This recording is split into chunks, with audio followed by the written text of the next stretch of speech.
জয় মা বলা জয় গুরু। নমস্কার, অ্যাস্ট্রো বিরাশি সকলকে স্বাগত জানাই। আশা করি সকলে ভালো আছেন। আজ আবার মান্থলি রাশিফল নিয়ে আলোচনা করবো এবং আজকে আলোচনা করবো 2025 সেপ্টেম্বর মাস কেমন যেতে চলেছে বিশ্ব রাশির জাতক বা জাতিকাদের সেই নিয়ে। শুরুতেই বলবো, এই আলোচনা আপনাদের জীবনে 40 থেকে 50 ভাগ ফলিত হবে। কেউ দয়া করে ভাববেন না এটা 100% ফলিত হতে চলেছে। তার কারণ হচ্ছে বর্তমান গ্রহের স্থিতি অনুযায়ী যার ব্যক্তিগত লগ্ন গোষ্ঠী গ্রহের স্থিতির সঙ্গে যতটা বেশি ম্যাচ করবে তার সঙ্গে ততটাই বেশি ফলিত হবে। এবং এটি কারোর লগ্ন গোষ্ঠী নিয়ে আলোচনা নয়, সেটা মাথায় রেখে দেখবেন। যার লগ্ন গোষ্ঠীর গ্রহের স্থিতি অত্যন্ত খারাপ বা দশা খারাপ চলছে তাদের ক্ষেত্রে কিছু বৈষম্য হতেই পারে। এর উদ্দেশ্য হচ্ছে যা কিছু ভালো রয়েছে তা দেখে যেন ভালোভাবে প্ল্যান করতে পারেন এবং যা কিছু খারাপ বা নেগেটিভ রয়েছে তা দেখে যেন সতর্ক বা সাবধান হতে পারেন। তো আর বেশি দেরি না করে শুরুতেই বলবো, যারা বিদ্যার্থী পরীক্ষার্থী রয়েছেন তাদের উদ্দেশ্যে আপনাদের 5 নম্বর হাউসটিতে মঙ্গল রয়েছে এবং এই মঙ্গলের ওপর কিন্তু শনির দৃষ্টি পড়ছে। শনি মঙ্গলের দৃষ্টি বিনিময় হচ্ছে। মঙ্গল 14 তারিখের পর রাশি পরিবর্তন করবেন। তো সুতরাং আপনাদের মধ্যে এনার্জি থাকবে, পড়াশোনার ক্ষেত্রে পরিশ্রমের ক্ষেত্রে একটা এনার্জি থাকবে, কিন্তু মানসিক চাপ, পড়ার চাপ, মনে একটা অস্থিরতা, এই সমস্ত কিছু কিন্তু থাকছে। 14 তারিখের পর কিন্তু সময়টা পাল্টাবে এবং আপনাদের 14 তারিখের পর 15 তারিখ থেকে এবং 17 তারিখ থেকে সময়টা ভালো পড়াশোনার জন্য, যে কোনো এক্সামের জন্য, কম্পিটিটিভ এক্সাম, সরকারি পরীক্ষার জন্য সময়টা ভালো। শিক্ষায় কিন্তু উন্নতি হবে আপনাদের মার্চ মাসের পর থেকে। যারা উচ্চশিক্ষায় রয়েছেন, গবেষণামূলক পড়াশোনা করেন, যারা সাধনার পথে রয়েছেন, তন্ত্রমন্ত্র জ্যোতিষ নিয়ে যারা পড়াশোনা করেন, তাদের জন্য কিন্তু মার্চ মাসের পর থেকে সময়টা ভালো। যারা প্রেমিক প্রেমিকা রয়েছেন তাদের উদ্দেশ্যে বলবো যে আপনাদের কিন্তু এই 5 নম্বর হাউস থেকে বিচার করা হয়। তো বুঝতেই পারছেন, শুরুর দিকে কিন্তু আপনাদের মনে একটা অস্থিরতা, একটা চাপা রাগ, একটা জেদ খাটানো, অপোজিটে যে রয়েছে তার নিজের কথা খাটানো, এইগুলো থাকছে 14 তারিখ পর্যন্ত। তারপর থেকে আবার সূর্য আসবে, তার সঙ্গে বুধ আসবে, তখন একটু ইগোর সমস্যা থাকলেও বুদ্ধির দ্বারা আপনারা কিন্তু সেগুলোকে সহজেই ম্যানেজ করতে পারবেন। ঘোরাফেরা, আনন্দ হুল্লোড় থাকছে। তো 14 তারিখ পর্যন্ত নিজেদের সম্পর্ক বোঝাপড়া বিশেষ করে একটু উন্নত করুন, একে অপরকে সাহায্য করুন। যারা হাজব্যান্ড ওয়াইফ রয়েছেন তাদের উদ্দেশ্যে বলবো যে আপনাদের 7 নম্বর ঘরের এবং 12 নম্বর ঘরের অধিপতি হচ্ছে মঙ্গল। এই মঙ্গল রয়েছে আপনাদের 5 নম্বর হাউসে এবং 14 তারিখ পর্যন্ত থাকবেন। 6 নম্বর হাউসে এসে যাবে মঙ্গল 14 তারিখের পর। তো বুঝতেই পারছেন, মঙ্গল 5 নম্বর হাউসে রয়েছে, শনির দৃষ্টি বিনিময় হচ্ছে। তো এই বিষয়টা খেয়াল রাখতে হবে যে, যেটা আগেও বললাম, একে অপরের কথা খাটানো এবং জেদ, হুটহাট রেগে যাওয়া, পুরনো কথা নিয়ে বচসা হওয়া, এগুলো থাকতেই পারে।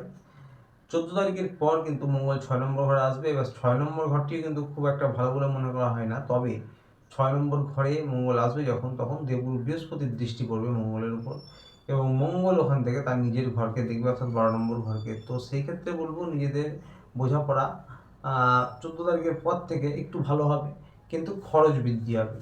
আপনাদের হাজব্যান্ড ওয়াইফের একটু ছুটোছুটি বাড়তে পারে, দূরস্থানে কোথাও কাজের ক্ষেত্রে যাওয়া হতে পারে এবং খরচ বৃদ্ধি হবে। যারা হাজব্যান্ড ওয়াইফ রয়েছেন আপনাদের ব্যক্তিগত জীবনে কিন্তু খরচ বৃদ্ধি হবে। পরিবার নিয়ে বলবো, পরিবারের পরিবেশটা মোটের উপর আপনাদের একরকম থাকবে। পরিবারের জন্য আপনারা দায়িত্ব কর্তব্য মোটামুটি ভালোই পালন করতে পারবে। তো পরিবারটা মোটের উপর একরকম কাটবে। 60% আপনাদের পজিটিভিটি থাকবে, পরিবারের পরিবেশ ভালো লাগবে এবং পরিবারের সদস্যদের সঙ্গে সম্পর্ক উন্নত করুন। যারা শ্বশুর শাশুড়ি, বাবা মা রয়েছে তাদের স্বাস্থ্যের খেয়াল রাখুন। আপনাদের যারা ব্যবসায়ী রয়েছেন, সরকারি বেসরকারি যারা চাকরি করছেন, তাদের উদ্দেশ্যে বলবো ব্যবসায়ীদের জন্য পুরো মাসটাই বলা যেতে পারে ভালো এবং আপনাদের ব্যবসায় উন্নতি, যে কোনো ব্যবসায়িক কারণে হোক বা আইনি জটিলতা হোক, কোর্ট কেস হোক, সেগুলোর জন্য বিশেষ করে পুরো মাসটাই বলা যেতে পারে প্রচেষ্টা প্রয়াস করলে সফলতা পাবেন। এবং যারা সরকারি বেসরকারি চাকরি করছেন তাদের উদ্দেশ্যে বলবো যে আপনাদেরও কিন্তু মোটের উপর পুরো মাসটাই প্রচেষ্টা প্রয়াস অনুযায়ী সফলতা পাবেন যে কোনো সরকারি বা ডকুমেন্টাল কাজের জন্য। আপনাদের অর্থনৈতিক পরিকাঠামো ভালো থাকবে। 2 নম্বরে দেবগুরু বৃহস্পতি রয়েছে এবং 8ম হাউসে দেবগুরু বৃহস্পতির দৃষ্টি রয়েছে, তার সাথে দশম হাউসেও দেবগুরু বৃহস্পতির দৃষ্টি রয়েছে এবং এই 10 নম্বর হাউসে মাসের শুরুর দিক থেকে সূর্য বুধের দৃষ্টি থাকবে, যেখানে রাহু রয়েছে এবং 11th হাউসে মার্চ মাসের পর থেকে আবার সূর্য বুধের দৃষ্টি থাকবে, শনির হাউস, যেখানে শনি বসে রয়েছে আর কি মীন রাশিতে। তো সুতরাং টাকার ফ্লোয়িং, অর্থনৈতিক পরিকাঠামো মোটামুটি ভালো থাকবে। ব্যবসায়ীদের জন্য সময়টা মোটামুটি ভালো কাটবে এই মাসটা, এবং রাজনৈতিক ফিল্ডে যারা রয়েছেন তাদের ক্ষেত্রেও মোটামুটি ভালো কাটবে। তবে রাহু রয়েছে কর্মস্থানে, শর্টকাট অবলম্বন করার প্রবণতা থাকতে পারে, হঠকারী সিদ্ধান্ত নেবেন না, এই বিষয়গুলি খেয়াল রাখতে হবে। তাহলে কিন্তু বিশেষ করে যারা অষ্টম হাউসে বৃহস্পতি দৃষ্টি রয়েছে, হঠাৎ ধনপ্রাপ্তি অর্থপ্রাপ্তি হতে পারে। হঠকারী সিদ্ধান্ত নিলে বা খুব চঞ্চলতা অস্থিরতায় কাজ করলে, শর্টকাট অবলম্বন করলে কোনো লস ক্ষতি হতে পারে। স্বাস্থ্য নিয়ে বলবো যে অষ্টম হাউসে বৃহস্পতির দৃষ্টি রয়েছে, 12 নম্বরে মঙ্গলের দৃষ্টি রয়েছে, মঙ্গলের নিজের ঘরে নিজে দৃষ্টি দিচ্ছে, দেখুন বৃহস্পতিও কিন্তু 2 নম্বর ঘর থেকে অষ্টম হাউসে নিজের ঘরে নিজে দৃষ্টি দিচ্ছে। তো বড় কোনো সমস্যা এখানে নেই, ছোটোখাটো টুকটাক সমস্যা হতে পারে শারীরিক। তবে যারা কোনো গুরু দীক্ষিত তারা নিজের ইষ্টের আরাধনা করুন, এবং যারা দীক্ষিত নন তারা ওম ক্লিং কৃষ্ণায় নমঃ, আবারও বলছি ওম ক্লিং কৃষ্ণায় নমঃ, ওম ক্লিং কৃষ্ণায় নমঃ এই মন্ত্র 108 বার রোজ জপ করতে পারেন, বা চোখ বন্ধ করে 2 মিনিট 1 মিনিট ধ্যানের মতন জপ করতে পারেন, অত্যন্ত ভালো প্রতিকার হবে। তো বাড়ির ছাদে বা উঠোনে পাখিদের যদি কিছু খাওয়ানো সম্ভব হয় অত্যন্ত ভালো হয়। তো আজকে এই পর্যন্ত। ভিডিওটি ভালো লাগলে চ্যানেলটিতে অবশ্যই লাইক সাবস্ক্রাইব করে পাশে থাকবেন। দেখা হচ্ছে আবার পরের ভিডিওতে। আপনি ভালো থাকবেন, সুস্থ থাকবেন। নমস্কার।